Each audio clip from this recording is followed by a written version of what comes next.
Leopard tanks are in Ukraine. Will they set off an avalanche that drives the Russian aggressor away? Polish President Andrzej Duda said that his country will give Ukraine one company of Leopard 2 tanks. There are 14 vehicles in the tank company of the Polish army. Warsaw has a few redesigned Panther 2 PL models available to its and around 230 more established renditions of the 2A4 and 2A5. Nonetheless, which of them will be gotten by the AFU and in what condition the clean side didn't say. In this video, we'll try to figure out how supplies of NATO tanks, which are already all there, can change how the war in Ukraine goes. The T-64 and T-72 modified by the Soviet Union, as well as captured T-80 and even T-90 Pori tanks taken from the Russian army, are currently in use by Ukraine in combat. Additionally, Slovakia has 28 even older T-55 tanks, and Poland has 200 T-72 tanks in its possession since the Warsaw Pact's inception. Naturally, after 10 months of intense and brutal combat, the number of tanks in the Ukrainian military had significantly decreased, and there were virtually no Soviet tanks that could be purchased in other countries. Without tanks, you can't win a war of this magnitude. It is a truism. Because of this, the focus shifted solely to NATO tanks. To comprehend what this gear can mean for the course of the conflict in Ukraine, we should check out what this monster is, the tank Leopard 2. With a crew of 4, this is the main battle tank of the third post-war generation of the Bundeswehr.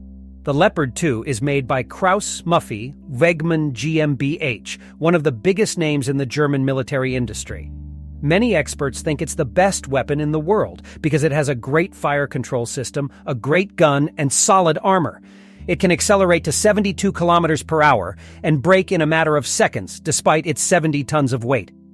After being implemented by the FRG in 1979, it quickly demonstrated its superiority and began to be supplied to other nations. The tank market in Europe was taken over by Leopard 2. It wasn't just England, Italy, and France that used it to build their main battle tanks.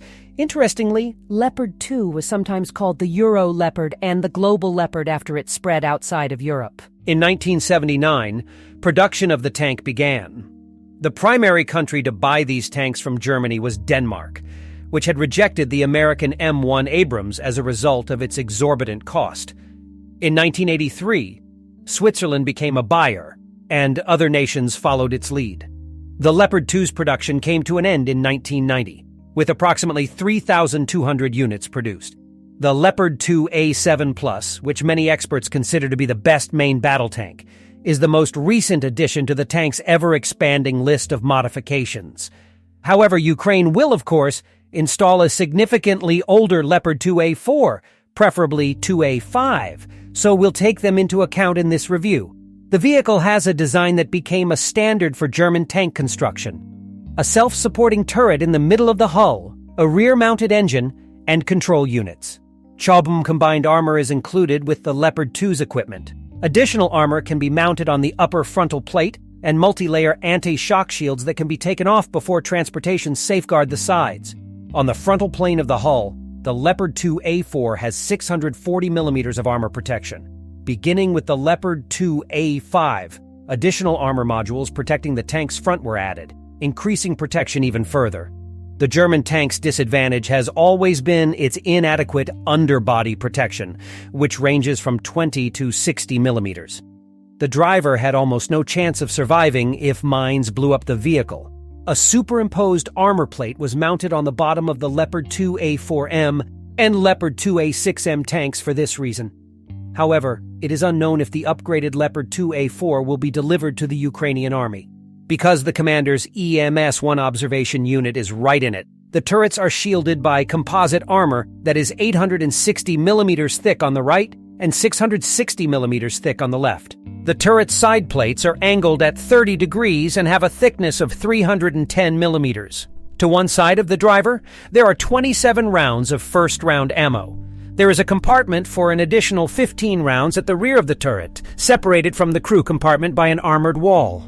In the event of a bomb going off, it has windows that bounce.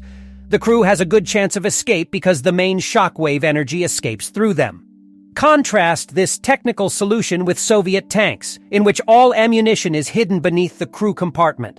On the one hand, it's harder to hit, but if there's an explosion, the crew won't be able to escape. Numerous photographs exist of Soviet tanks whose turrets have been destroyed by ammunition explosions. The Leopard 2 is powered by a diesel MANT UMB 873K501 with a V12 cylinder, 4-stroke, liquid-cooled engine. The tank can reach speeds of up to 72 kilometers per hour on a highway thanks to its power of 1,100 kilowatts, or 1,500 horsepower. The Leopard 2 tank's drive system is a one-piece engine block, making it possible to use a recovery vehicle to replace the transmission set. The technical regulations give the replacement 4 hours. The 120mm smoothbore Rhine metal version L44 serves as the Leopard 2 tank's main gun for all modifications except the A5 version. The weapon is balanced out in 2 planes and ready to discharge various kinds of shells, including the German DM-33 Bops with tracer, which punctured 560mm of steel covering a ways off of 2,000 meters, and the German DM-12 multi-reason shells. 2 machine guns, one of which is paired with the main gun and the other is anti-aircraft, make up the additional arsenal. There are 2 7.62mm MG3 machine guns on the German tank models. The Swiss model has 7.5mm MG87 machine guns, while the Danish model has 2 7.62 FN MAG machine guns. 4,750 rounds of machine gun ammunition are stored in the Leopard 2. The MS-15, which features independent stabilization in 2 planes, is the standard fire control system in Germany. A thermal imager and Zeiss laser rangefinder are integrated into gunner's main sight. An 8-fold auxiliary periscope, Faro ZZ-18, is also available to the gunner. The commander uses a separate Rhine metal Zeiss Perry R17A2 periscope, which can see targets up to 3,600 meters at night and day. In just 4 seconds, the fire control system gives the target 3 range readings. The information is sent to the fire control PC and utilized for navigation. Since the laser rangefinder is integrated with gunner's sight, he can see the digital results of the calculations directly. The rangefinder has an accuracy of 20 meters per 10 kilometers and a maximum range of 10,000 meters. The Leopard 2 can thus destroy a moving target while moving through rough terrain. We can generally state that the Leopard 2 A4 and A5's technical characteristics are comparable to those of the most advanced Soviet T-72 and T-80 tanks. They lose to the Russian T-90 Poiriev tank, which Russia started to supply en masse to the disaster area. So how can German Leopards affect the armed conflict between Russia and Ukraine? In a war of this magnitude, Poland will undoubtedly transfer 14 tanks. However, another factor is crucial here. NATO nations were reluctant to hand over their tanks to Ukraine for a considerable amount of time. First, a slew of inquiries about their upkeep and repair surface simultaneously. We are aware that all Western equipment provided to Ukraine is repaired in the West, and this issue is getting worse. For instance, Latvia is receiving repairs for more than half of the German PCEH 2000 self-propelled artillery units that were delivered to Ukraine. Second, Western experts worry that NATO tanks won't perform to their full potential under the direction of inexperienced Ukrainian tankers, and images of charred Leopards in Ukraine will negatively portray this weapon. However, NATO's decision to supply tanks indicates that it is confident that it will be able to resolve the issues with the repairs, and does not fear losing its image. The delivery of 14 tanks could result in an avalanche in this scenario. Others will follow the first batch. As an affirmation of these words, the pastor of international concerns of Ukraine, Dmytro Kuleba, declared that 5 nations are prepared to convey their Panthers to Ukraine. Except for Poland, these are Germany, Finland, Sweden, and Spain, according to Defense Express. These nations have a total of 1,233 Leopard 2 tanks in service, with a variety of modifications and technical conditions, including 389 of the A4 model.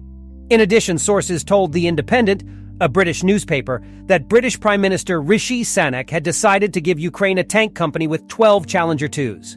This is already an impressive force as a whole. For instance, armed with such an armored fist, Ukrainian troops might be able to launch an assault on Melitopol and Berdyansk, cut through the Russian land corridor leading to the Crimea, and reach the peninsula's entrances.